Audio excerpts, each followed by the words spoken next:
하나님의 말씀을 다 찾도록 하겠습니다.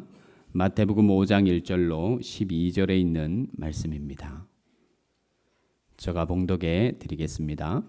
예수께서 무리를 보시고 산에 올라가 앉으시니 제자들이 나온지라 입을 열어 가르쳐 이르시되 심령이 가난한 자는 복이 있나니 천국이 그들의 것임이요 애통하는 자는 복이 있나니 그들이 위로를 받을 것임이요 온유한 자는 복이 있나니 그들이 땅을 기업으로 받을 것임이요 의에 줄이고 목마른 자는 복이 있나니 그들이 배부를 것임이요 긍휼히 여기는 자는 복이 있나니 그들이 긍휼히 여김을 받을 것임이요 마음이 청결한 자는 복이 있나니 그들이 하나님을 볼 것임이요 화평하게 하는 자는 복이 있나니 그들이 하나님의 아들이라 일컬음을 받을 것임이요 의를 위하여 박해를 받는 자는 복이 있나니 천국이 그들의 것임이라. 나로 말미암아 너희를 욕하고 박해하고 거짓으로 너희를 거슬러 모든 악한 말을 할 때에는 너희에게 복이 있나니 기뻐하고 즐거워하라. 하늘에서 너희의 상이 큼이라. 너희 전에 있던 선지자들도 이같이 박해하였느니라. 아멘. 할렐루야. 하나님께서 창세기 12장에 아브라함을 부르십니다. 믿음의 조상 아브라함을 부르시고 아브라함을 부르실 때에 아브라함을 향해서 이렇게 말씀하십니다. 브라카라고 이야기합니다. 이 히브리어 원어를 브라카라는 이 단어를 그대로 한국어로 진역하면 너 복덩이다 이 뜻입니다. 너 복의 근원이다. 너 복이야. 하나님께서 아브라함을 향해서 명령하셨습니다. 그리고 너 본토 친척 아비집을 떠나 내가 내게 지시할 땅으로 가라 그러고 아브라함에게 한 가지 축복을 주셨어요. 약속을 하셨어요. 그 첫 번째 약속이 뭐냐면 너는 복이야, 복덩이야. 그러고 하신 말이 너가 본토 친척 아비집을 떠나서 길 떠나서 사람들을 만날 때에 너를 만나는 어떤 사람이 너를 축복하면 너가 축복하는 것이 아니라 너에게 누가 축복하면 내가 그 주체가 하나님이에요. 하나님이 그 사람을 축복해 줄 거야. 그리고 어떤 사람이 믿음의 여정의 길을 걸어가고 있는 너에게 저주하면 욕하면 내가 그 사람 저주한다? 그러셨어요. 오늘 예배하는 여러분은 다 믿음의 사람, 믿음의 하나님의 사람인 줄 믿습니다. 누가 내게 축복하면요 하나님께서 그 사람을 축복할 줄 믿습니다. 우리 옆 사람에게 우리 언어의 축복으로 한번 축복하겠습니다. 걱정 말아요. 모든 것이 하나님 안에서 잘 됩니다. 시작. 성도님 앞날에 찬란한 미래가 있습니다. 성도님 삶의 최고의 날은 아직 오지 않았습니다. 하나님은 기적을 만드십니다. 예, 우리가 믿음의 사람들을 축복했잖아요. 그러면 그 축복하는 사람에게 뭐예요? 하나님께서 축복하는 자를 축복하십니다. 그 은혜가 우리 속에 충만하기를 바랍니다. 예수님의 산상수훈 우리 5장부터 6장 7장에 걸쳐서 예수님께서 산상에서 처음 설교의 말씀을 하셨습니다.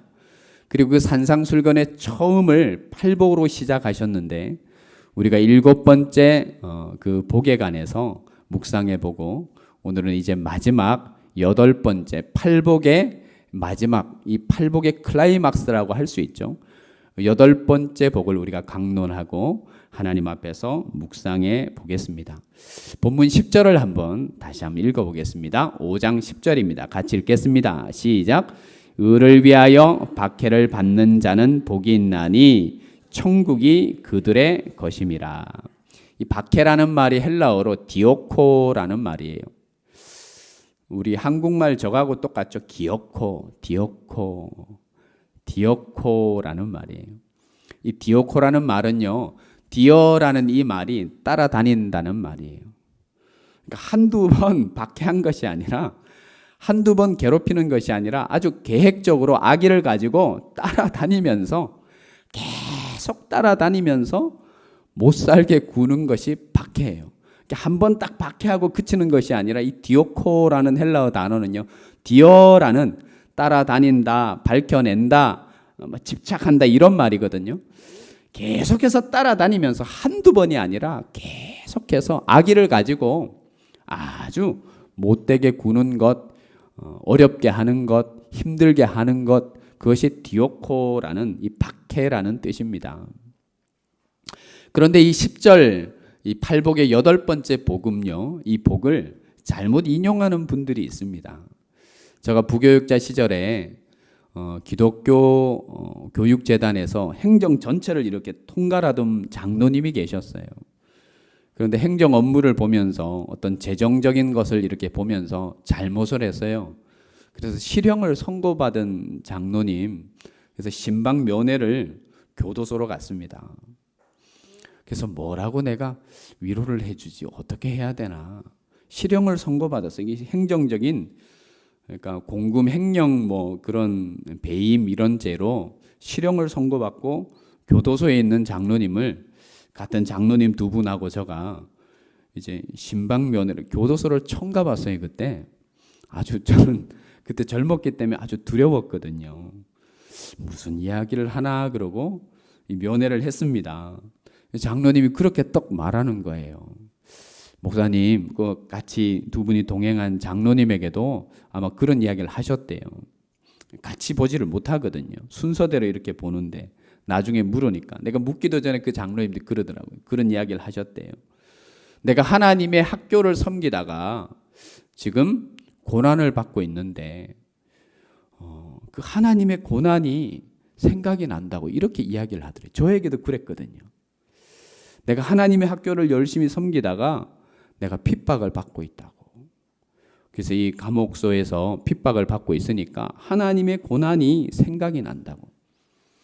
여러분, 그것은 잘못된 적용이죠.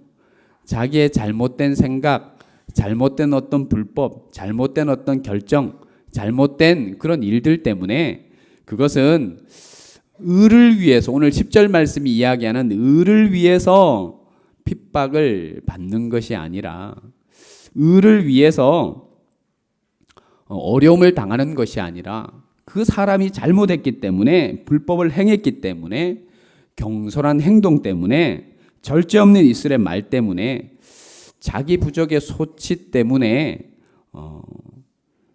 그 처벌을 받는 것이고 징계를 받는 것이라고 할 수가 있습니다.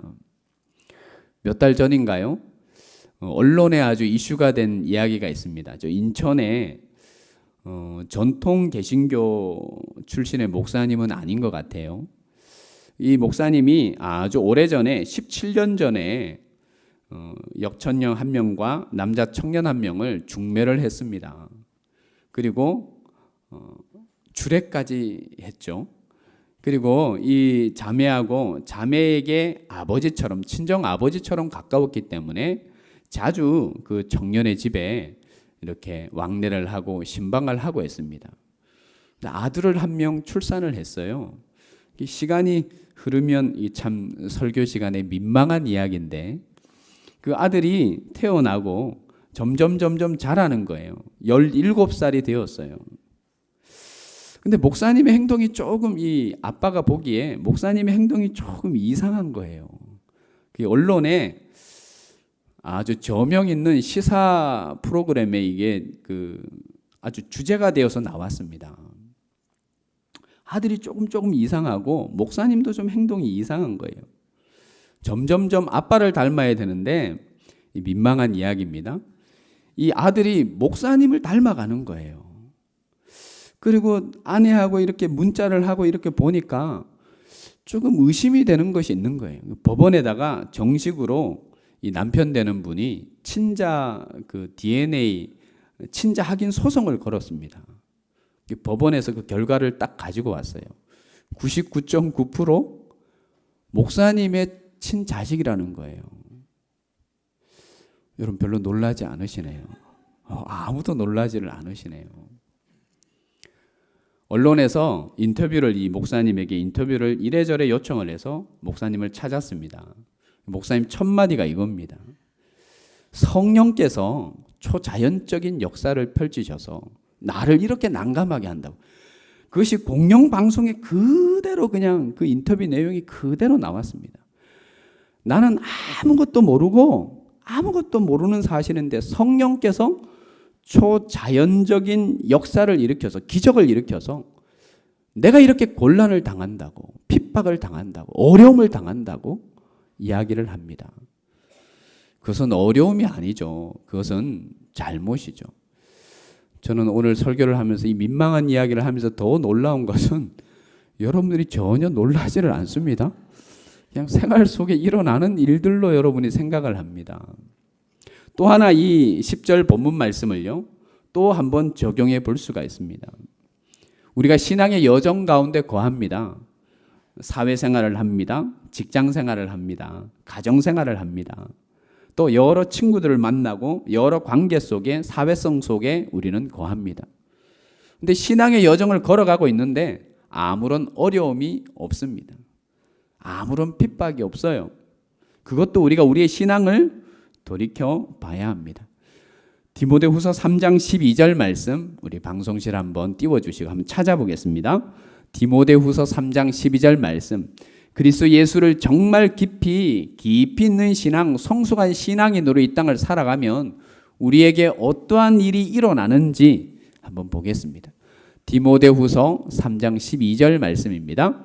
같이 한번 읽어볼까요? 시작. 무릇 그리스도 예수 안에서 경건하게 살고자 하는 자는 뭐예요? 경건하게 살고자, 진짜 신앙인으로 이 땅을 살아가기 위해서 너희들이 박해를 받는다, 고난을 받는다, 어려움을 겪는데요. 그래서 요한복음 3장 13절 말씀이 우리에게 이렇게 일러줍니다. 형제들아, 세상이 너희를 미워해도 이상한 일을 당하듯이 여기지 말래요. 왜 그래요? 왜 우리가 정말 깊이 있는 신앙, 성숙한 신앙으로 이 땅을 살아가면 세상과 마찰이 있을까요? 왜 세상 사람들로부터 박해를 당하고 어려움을 당할까요? 진짜 신앙인은 그렇다는 거예요. 근데 내가 사회생활을 열심히 하면서도 신앙생활 가운데 박해가 전혀 없네요. 어려움이 전혀 없어요.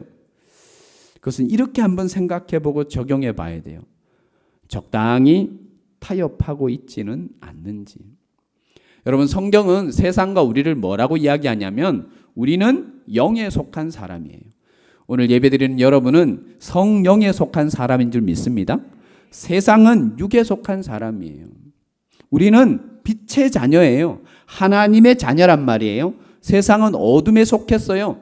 빛과 어둠이 만나면 그 중간이 없는 거예요. 빛과 어둠이 만나면 마찰이 있을 수밖에 없어요. 세상 가치와 하나님의 가치가 만나는 거예요. 세상 문화와 하나님의 문화가 만나는 거예요. 하나님의 자녀와 세상 사람들 그 중간이 없다 그랬어요. 하나님의 자녀와 사탄의 자녀가 만나는 거예요. 그런데 그 속에 어려움이 없다. 여러분 한번 돌이켜 보십시오. 사회생활을 하면서 아무런 어려움이 없다. 그것은 어찌 적용해 보면요, 여러분이 신앙생활을 하면서 적당히 타협하면서 살아간다는 의미가 되어요. 그러니까 세상 속에서 진짜 신앙인의 모습을 들추지 아니하고 일어나라, 빛을 잠에서 깨라는 소리가 아니고 성경 말씀에 믿는 자들에게 이렇게 말하죠. 일어나라, 뭐하래요? 빛을 발하라. 너희는 빛과 소금이다, 그리스도의 향기다, 편지다 라고 이야기를 하잖아요. 근데 세상 속에 묻혀가요. 주일날은 분명히 권사님이 맞고 주일날은 장로님이 맞고 크리스찬이 맞는데, 하나님의 백성이 맞는데 평일에 생활하는 거 보면 누가 성도인지 누가 비신자인지 전혀 구분이 안 가는 모습 속에 살아간다는 거예요. 진짜 우리가 하나님을 믿는 신앙 가운데 거하면요, 핍박을 받게 되어 있습니다. 그 사도들은요, 그 사도행전의 그 복음을 보면, 말씀을 보면 예수 그리스도의 이름으로 인하여 그들이 어리석다 일컬음을 받았대요. 예수 그리스도 때문에 무식하다, 어리석다, 바보 같다는 칭호를 받았다는 거예요. 여러분, 우리가 진짜 세상 앞에 진짜 진정한 성숙한 깊이 있는 신앙의 여정 속에 그것을 드러내고 그것을 보여주고 그것을 전하고 살아간다면, 말씀대로 살아간다면요, 세상 사람들에게 이 소리 한번 들어봐야 돼요. 저 바보 아니야? 저 어리석은 자 아니야? 라고 들어봐야 돼요. 한 분만 들어보셨어요? 들어봐야 되는 것이 정상이라는 거예요. 요즘은 그렇지 않습니다. 적당히 타협합니다. 식사 시간에 기도하는 것도 창피해합니다. 성경책 들고 다니는 것도 창피해서 요즘은 스마트폰에 어플 깔아서 그거 들고 이렇게 다녀서 예배 시간에 이렇게 찾는 분들 많이 있습니다. 제가 이래봬도 제가 교회 다닐 때는 시골 교회가 크지 않았습니다. 크지 않았지만 그 당시만 해도 중고등부 아이들이 참 많았어요. 한 30-40명 정도 되었어요. 요즘은 중등부, 고등부 따로 하고 청소년부 따로 하잖아요. 큰 교회들은. 제가 다니는 교회는 학생회라고 돼 있어요. 학생회. 여러분 놀라운 사실이 있습니다. 제가 학생회 회장 출신이에요. 이거 대단한 건데. 저 다닐 때만 해도 그런 일이 있었습니다. 연말에 2주 전에 전도사님이, 학생회를 담당하는 전도사님이 공포를 해요. 2주 동안 선거운동 공식적으로 해라. 제가 선거운동을 2주 동안 열심히 하고 학생회장 되고 싶어서 열심히 운동하고 해서 선거하고 투표해서 회장이 되었어요. 진짜예요. 요즘 여러분 보세요. 아니, 큰 교회, 작은 교회, 시골 교회, 도시 교회 한번 눈여겨보십시오. 학생회 회장 선거에 하고 싶다고 출마해서 선거하는 일 있어요, 없어요? 시켜도 안 해. 우리 청년부 회장 누구예요? 비밀 요원이야. 교회 안에서 청년부 회장이 누군지 드러나지 않아. 요원이에요, 요원. 비밀 요원이에요. 암암리에 이 비밀 요원이라서 1년 동안 그냥 비밀스럽게 지내가요. 자, 보세요. 여전도의 회장님들, 이제 올해도 연말이 다가오잖아요. 그러면 이제 걱정 있는 분이, 아이고, 이제 내 차례인데, 이거 내 차례인데 어떡하냐, 이런. 그런데요, 옛날에는요, 그게 어렵지만 힘들지만 주의 영광을 위한 것이라면 먼저 했어요. 저는 하고 싶어 했다니까요. 선거운동 막 하고 그 인기 있는 아이들을 이렇게 선거운동원으로 이렇게 삼아서 그렇게 했었다고요. 요즘은 그러지 않습니다. 국회의원의 3분의 1이 크리스찬이라고, 정치인 이 국회의원 중에 3분의 1이 공식이 데이터입니다. 3분의 1이 국회의원 중에 공식 크리스찬이 3분의 1이 크리스찬입니다. 대한민국 국회의원. 여러분 요즘 한참 이슈가 되고 있는 것이 뭐예요? 교계가 한참 떠들고 있는 것이 동성애 문제예요. 미국, 유럽, 구라파 이미 다 합법화되었습니다. 법으로 다 정해져 있어요.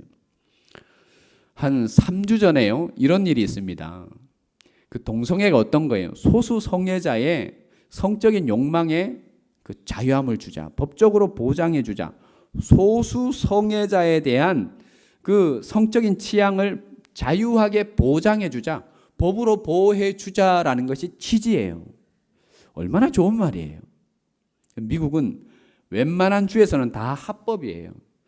목사님들이 동성애자들이 결혼한다, 남자와 남자가 결혼한다고, 여자와 여자가 결혼한다고 줄에 서달라고 이야기를 하는데, 목사님이 나는 그렇게 신앙적인 어떤 가치, 이 경건의 가치, 말씀의 가치를 가지고 나 못 해준다 그러면 어디로 가야 돼요? 바로 고소당하고 거기에서 수감은 되지 않지만 거기에서 이 법에 접촉이 되기 때문에 뭔가를 지불하고 나와야 됩니다. 그런 사정이에요. 학교 선생님들도 마음대로 이야기를 못합니다. 법에 접촉이 됩니다. 이런 일이 있습니다. 왜 동성애자들만 소수 성애자라고 그들의 성적인 취향만 보장을 해주냐. 오늘 설교 시간에 하기가 참 민망한 이야기를 또 합니다. 제가 나는 소아 성애자다. 못 알아듣는 게 지금 뭔 말이고, 이 정상입니다. 미국에서 정말 이런 일이 지금 일어나고 있습니다. 왜 동성애자들의 성적인 취향만 법으로 보호를 해주냐? 나는 기질적으로 타고난 것이 소아 성애자가 뭐예요? 어린 아이들을 보면서 성적인 어떤 만족을 얻는다는 거예요.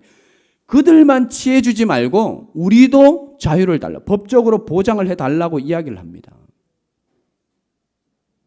미국 사회는요, 이 동성애 문제가 이미 합법화되면서 여러 가지 부작용이 있습니다. 그런데 소수 성애자들에게 어떤 법적인 권한을 주려고 이 부작용에 대해서는 사람들이 생각을 하지를 못했습니다. 한국 사회도 여러분 마찬가지입니다. 왜 3분의 1 이상의 온전한 크리스찬 국회의원들이 있다는데 왜 이 법으로 이것을 이야기하지 못합니까? 수많은 언론인들이 있습니다. 크리스찬 언론인들이 있어요. 그런데 언론인들도 그 누구 하나 높은 지위, 영향력 있는 분들이 있습니다. 언론에서 왜 이 동성애 문제를 정확하게 꼬집어서 이거 잘못이다, 이건 잘못된 거라고, 아니 종교적인 말씀적인 이거에 이렇게 하지 말고 사회적으로도 의학적으로도 충분히 할 수 있습니다. 왜 들고 나오는 사람이 없을까요? 이미 여론의 힘입니다. 여론은 젊은 세대는 동성애를 많이 이해를 한다고 생각을 합니다. 인정을 합니다. 그리고 이 세상은 기독교를 향해서 뭐라 그럽니까? 저 자기밖에 모르는. 그럼 동성애자들 어떻게 한다냐? 이렇게 하고 있습니다. 그 정치인은요, 여론이 이끌어가면 여론에 흡수되어 버립니다. 아무도 바른 소리를 하지를 못합니다.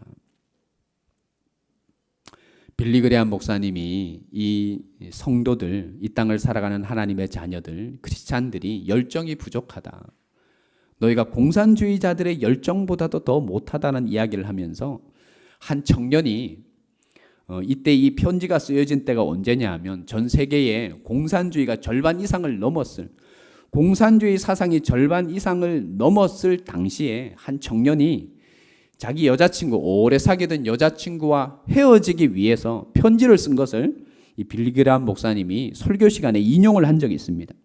제가 오늘 그 편지의 내용을 가져왔습니다. 제가 한번 읽어드리겠습니다. 이 공산주의 사상에 심취되어서 매료되어서 이 청년이 나는 여자친구 당신보다 공산주의 사상이 더 좋다, 당신과 이렇게 되기 때문에 헤어져야 되겠다라고 편지를 쓴 겁니다. 제가 한번 읽어볼게요. 우리 공산주의자들은 사망률이 높습니다. 총에 맞고 교수형을 당하고 직업을 잃고 조롱을 당하고 박해를 당합니다. 우리들 중에 상당한 동지들은 이미 죽었거나 옥에 갇혀 있습니다. 이 동서냉전, 미소 냉전 시대가 한참 강렬할 때 민주주의 사회에서 공산주의 사상을 심취하고 공부하고 운동하고 하면 옥에 갇히죠. 우리 대부분은 가난하게 살고 있습니다. 우리는 좋은 집, 좋은 자동차를 가질 여유가 없습니다. 그래서 저를 만나면 행복하게 해 줄 수가 없습니다. 우리는 모든 시간, 모든 재산, 모든 재능을 당을 위해 언제나 바칩니다. 사람들은 우리를 가리켜 광신자라고 부릅니다. 맞습니다. 우리는 광신자입니다. 우리의 삶은 하나의 목적, 온 세계가 공산주의에 속한 것이며 그것은 우리가 죽도록 갈망하는 우리의 꿈입니다. 그런데 이 편지의 내용을 가만히 보면요, 단어가 단수가 거의 없어요. 우리는, 동지는 이렇게 이야기합니다. 그것은 우리의 죽도록 갈망하는 것이요, 나의 삶이요, 나의 사업이요, 나의 종교이며 나의 취미요, 나의 애인이요, 친구요, 가족입니다. 이를 위해 나는 낮에는 최선을 다해 노력하고 밤에는 그것을 꿈꿉니다. 나는 이 꿈을 떠나서는 그 어떤 나의 인생도 희망해 본 적이 없습니다. 나는 이 공산주의적인 이상을 위해 감옥에 갇힐 준비가 되었고 필요하면 교수형에 오를 각오가 되었습니다. 그렇기 때문에 당신과 결혼할 수 없고 사귈 수 없고 만날 수 없습니다. 여기서 이 편지의 이야기는 끝나지 않습니다. 자기와 헤어져야겠다는 남자친구가 이 편지를 쓰고 이렇게 강하게 이야기를 합니다. 그 여자친구가 마음이 심란하게 변화를 합니다. 도대체 공산주의가 뭐냐라고 공부를 하기 시작합니다. 그래서 그 자료를 보면요, 이 편지를 쓴 젊은이나 헤어지자고 했던 그 여자나 이 미국에서 아주 강력한, 그러니까 드러내놓고 공산주의 운동을 하지를 못하니까 아주 지하에서 비밀리에 공산주의 운동을 그렇게 강하게 했던 남녀 두 사람으로 일어났다는 겁니다.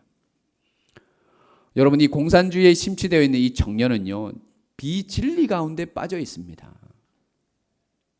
자, 우리 옆 사람에게 한번 축복하겠습니다. 우리는 진리 안에 머무는 자들입니다. 자, 다시. 진리가 자유하게 합니다. 시작. 그 진리 가운데 거하는 여러분, 이 공산주의 사상에 심취되어 거기에 매료되어서 인생을 바치고 자기 전 삶과 시간과 재능과 모든 것을 바치고 여자친구마저도 내가 당신과 만날 수 없다. 왜? 당신보다 나는 이 공산주의 사상을 더 사랑한다. 전 세계에 이 공산주의 사상을 퍼뜨리는 것이 내 꿈이다. 내 삶이다. 여러분은 어떻습니까? 오늘 혹여나 이 자리에 있는 청년 여러분, 여러분은 교회 예배가 우선입니까? 아니면 한 6년 5년 짝사랑하던 어떤 이성 친구가 데이트하자고 하면 뒤돌아보지도 않고 그쪽으로 갑니까? 어디로 갑니까? 이 공산주의 사상에 심취된 이 학생의 헌신을 보십시오. 그러나 이 학생의 불우한 건, 슬픈 일은 이 학생은 비진리에 거해 있습니다. 미국의 노예 해방 운동을 일으킨 자는 우리가 잘 아는 아브라함 링컨입니다.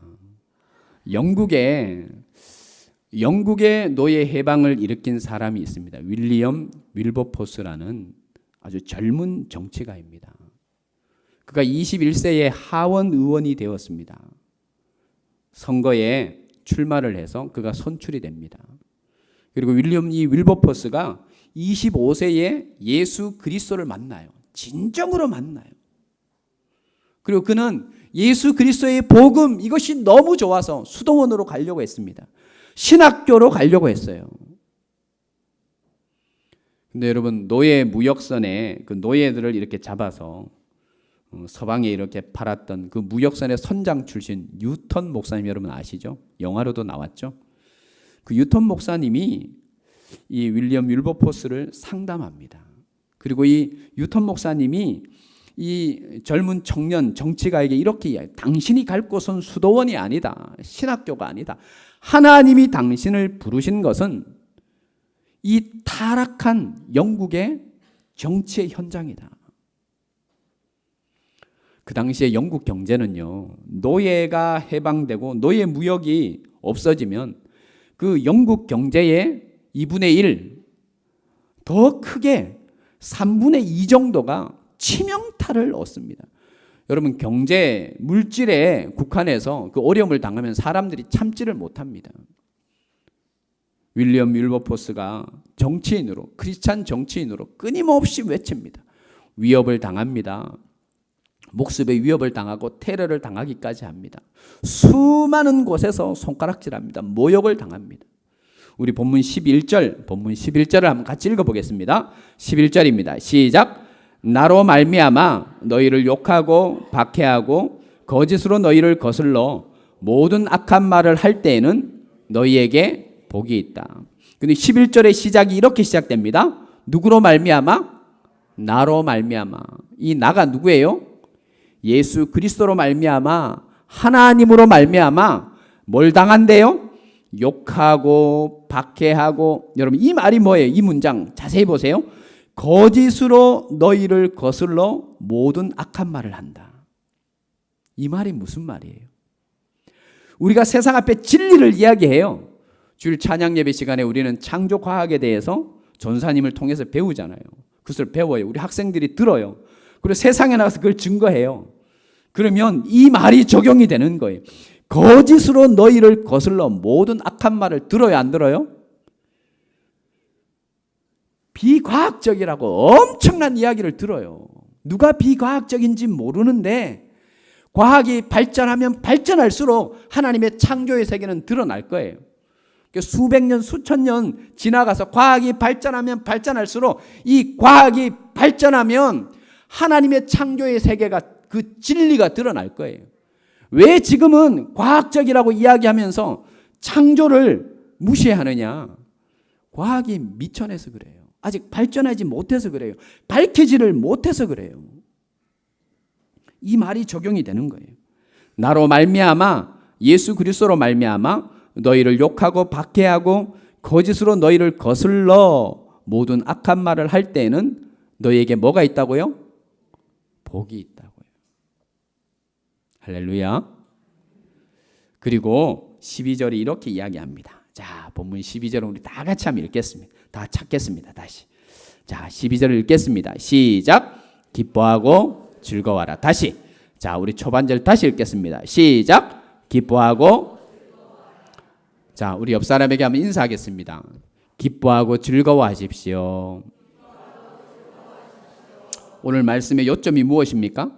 우리가 신실한 신앙인으로 걸어가면, 신앙의 여정 가운데 있으면 불신 남편이 우리를 뭐 해요?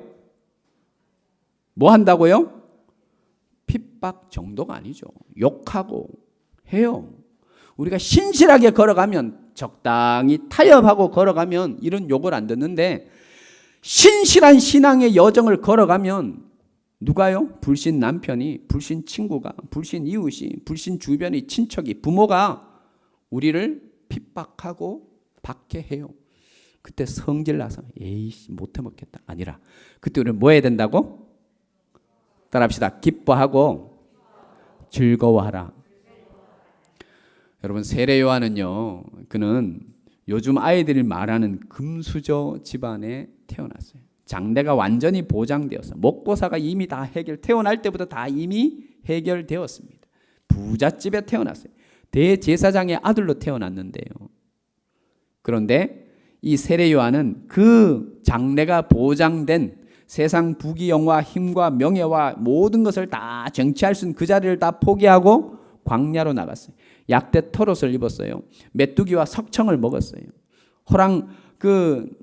정말 노숙자처럼 지내면서 광야의 소리로 지냈어요. 세례 요한이 왜 그랬어요? 그 일을 기뻐했어요. 왜요? 예수 그리스도를 위한 삶이었기 때문에 그래요. 이 초대교회 성령 충만했던 사도들도 마찬가지입니다. 사도행전 5장 41절 말씀 한번 찾아보겠습니다. 사도들이 어떠한 행동을 했는지. 사도행전 5장 41절. 자, 오늘 말씀을 조금 많이 찾네요. 사도행전 5장 41절. 초대교회의 사도들은 어떠했는지. 5장 41절. 자, 같이 읽어볼까요? 시작. 사도들은 그의 이름을 위하여 능욕받는 일에 합당한 자로 여기심을 뭐 했다고요? 기뻐하면서 공회 앞에 떠났다고요. 우리가 신앙의 깊은 성숙한 신앙의 길을 걸어가면 반드시 박해가 있어요. 반드시 핍박이 있어요. 그때 우리는 하나님 앞에 분별력 있게 지혜롭게 깨어 있어야 돼요. 성질 난다 그리고 같이 막 싸우고 하지 말고 뭐 해야 돼요? 따라합시다. 기뻐하고 즐거워하자. 지난 5월 달에 제가 영화를 한 편 소개하고 마치려고 합니다. 지난 4월 말에 개봉한 영화입니다. 천천히 평안하게. 영화 혹시 실수로 보신 분? 천천히 평안하게. 와, 기적입니다.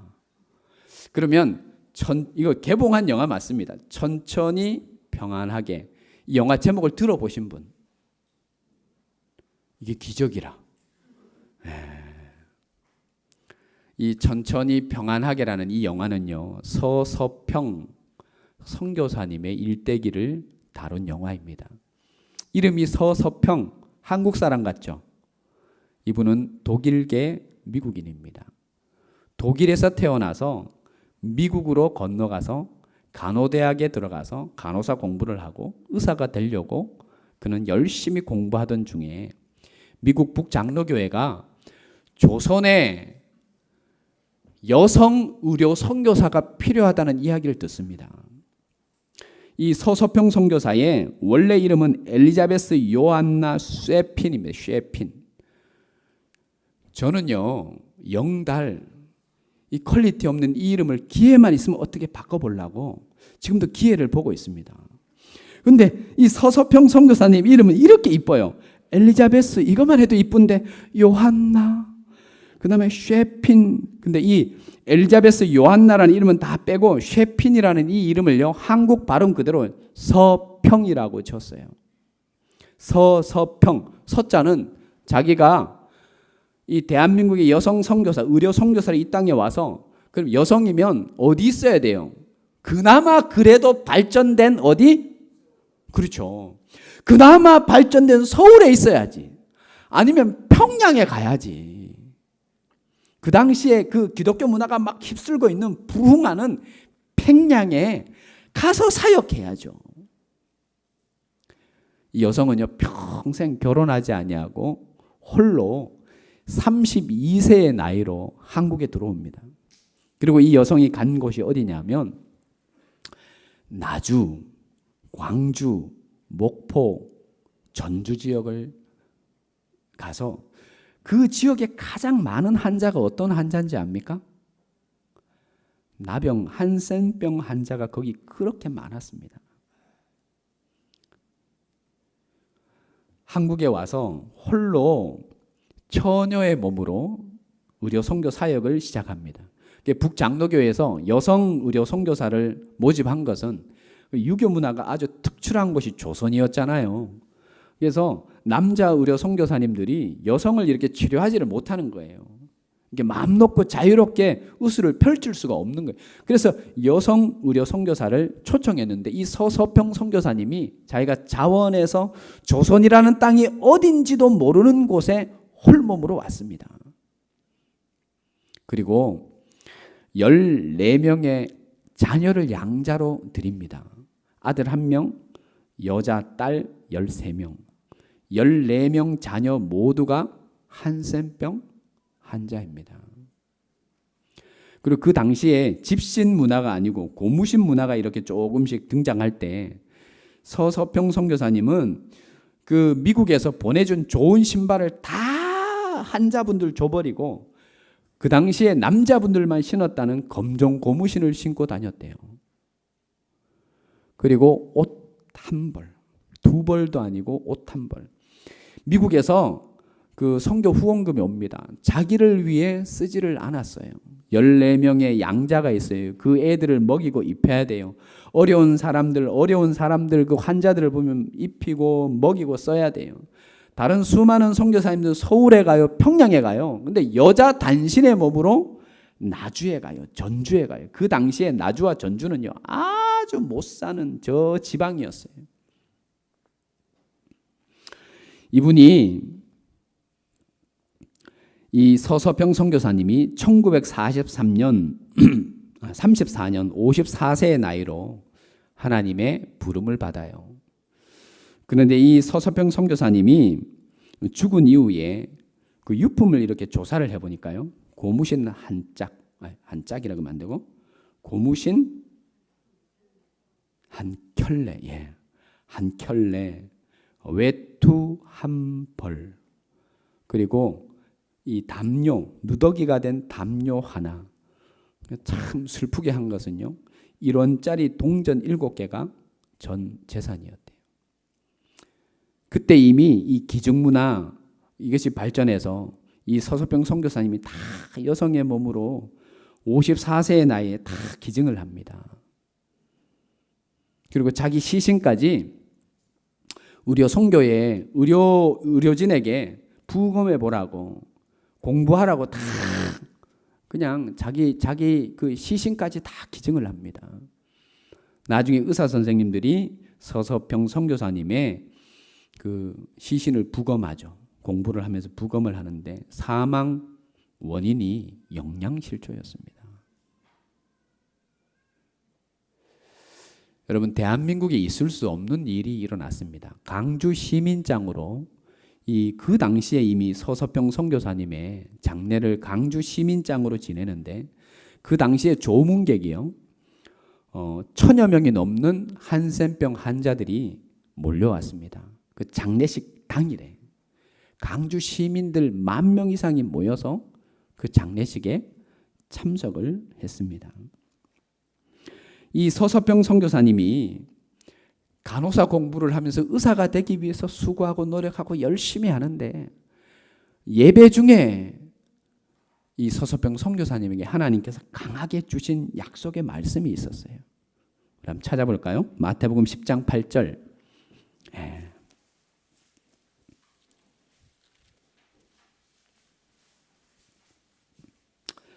마태복음 10장 8절.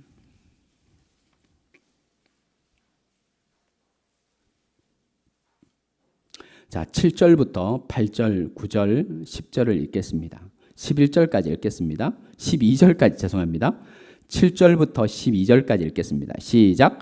가면서 전파하여 말라되 천국이 가까이 왔다 하고. 성도 여러분, 천국이 가까이 오고 있습니다. 그렇게 믿으시면 아멘. 여러분 인생에도 가까이 오고 있습니다. 저도 천국 갈 날 얼마 남지 않았습니다. 금방 지나갑니다. 8절 읽겠습니다. 시작. 병든 자를 고치며 죽은 자를 살리며 나병한 자를 깨끗하게 하며 귀신을 쫓아내되 너희가 거저 받았으니 거저 주라. 거저 받았으니 거저 주는 것이 선교사님의 신앙 모토였습니다. 9절 시작. 너희 전대에 금이나 음이나 동을 가지지 말고. 10절 여행을 위하여 배낭이나 두벌롯이나 신이나 지팡이를 가지지 말라. 이는 일꾼이 자기의 먹을 것 받는 것이 마땅함이라. 11절 어떤 성이나 마을에 들어가든지 그 중에 합당한 자를 찾아내어 너희가 떠나기까지 거기서 머물라. 12절 또 그 집에 들어가면 평안하기를 구하라. 13절 그 집이 이에 합당하면 너희 빈 평안이 거기에 임할 것이요 만일 합당하지 아니하면 그 평안이 너희에게 돌아올 것이라. 서서평 선교사님이 받은 말씀은 10장 8절입니다. 병든 자를 고치며 죽은 자를 살리며 나병 환자를 깨끗하게 하며 귀신을 쫓아내되 너희가 거저 받았으니 거저 주라. 여러분 오늘 이 팔복을 마무리하면서 예수님은 우리에게 이렇게 말합니다. 나를 위해 너희를 위한 것이 아니라 나를 위해 너희가 욕을 듣고 핍박을 받고 박해를 당하고 저주를 듣고 때로는 어려움을 당하고 힘든 일을 당하고 근심 걱정 가운데 거하게 되면 오히려 뭐 하라고요? 따라합시다. 기뻐하고 즐거워하라. 그 다음에 하나님이 원하시는 게 뭐예요? 천국이 그들의 것이 돼요. 오늘 예배하는 여러분, 우리가 인생을 살아가면서 하나님을 신실하게 믿기 위해 하나님을 깊이 만나기 위해 성숙한 신앙으로 이 땅 가운데 거할 때에는 우리에게 때로는 박해가 와요. 어려움이 와요. 저주를 듣고 욕을 들어요. 그때 우리 모두 하나님 안에서 기뻐하고 즐거워하는 은혜가 있기를 바랍니다. 그 자리에 다 일어나겠습니다. 우리 한번 두 손 들고 한번 기도하겠습니다.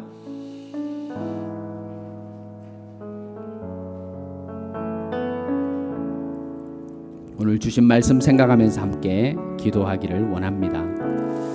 5장 10절 말씀 이렇게 일러줍니다. 의를 위하여 박해를 받는 자는 복이 있나니 천국이 그들의 것입니다. 11절 나로 말미암아 너희를 욕하고 박해하고 거짓으로 너희를 거슬러 모든 악한 말을 할 때는 너희에게 복이 있나니 12절 기뻐하고 즐거워하라 하늘에서 너희의 상이 큼이라. 두 손을 다 들겠습니다. 하나님 기뻐하겠습니다. 즐거워하겠습니다. 때로는 우리에게 다가오는 박해, 힘든 일, 어려움, 스트레스 이런 거 오히려 하나님 앞에 기뻐하고 즐거워하는 저희들 되겠다고 하늘의 상급으로 우리를 채워달라고 주님 앞에 통성으로 기도하는 시간을 갖겠습니다. 아버지 하나님, 오늘도 주님께서 팔복을 강론하시고 묵상하게 하시며 말씀하셨습니다. 사랑하는 자녀들아, 세상을 살아가면서 신앙 여정 가운데 아픔이 있지, 슬픔이 있지, 눈물이 있지, 고난과 두려움과 걱정, 근심이 너희의 삶 가운데 찾아오지. 너희들 힘내어라. 그럴 때 너 오히려 슬퍼하거나 눈물 흘리거나 걱정 근심 속에 빠져있지 말고 너 기뻐하고 즐거워해라. 하나님, 우리가 만약에 나 자신이 아니라 나 자신을 위한 신앙이 아니라 하나님을 위한 신앙 가운데, 의를 위한 신앙 가운데 내가 슬퍼하고 내가 박해를 당하며 욕을 듣고 있으며 스트레스를 받아 근심 걱정 가운데 밤을 새고 있거든. 하나님, 오히려 그 일을 통해서 기뻐하고 즐거워하는 저희들이 될 수 있도록 주님 은총을 더하여 주옵소서. 하나님 앞에서 한 번뿐인 인생, 한 번뿐인 일생, 금세 지나가버릴 이 세상의 삶, 우리가 하나님의 영광을 위해서 애쓰고 수고하며 그 일을 위해 매진하고 하나님 만날 그날을 준비하는 하나님의 백성들이 다 되게 하여 주옵소서.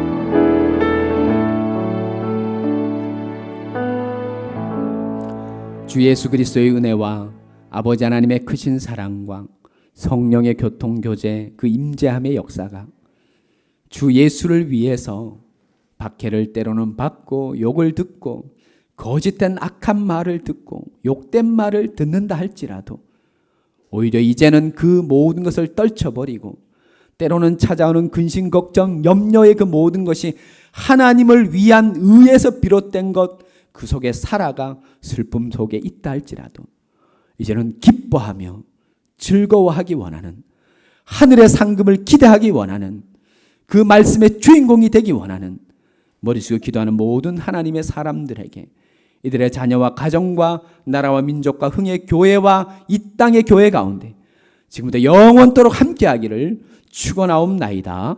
아멘.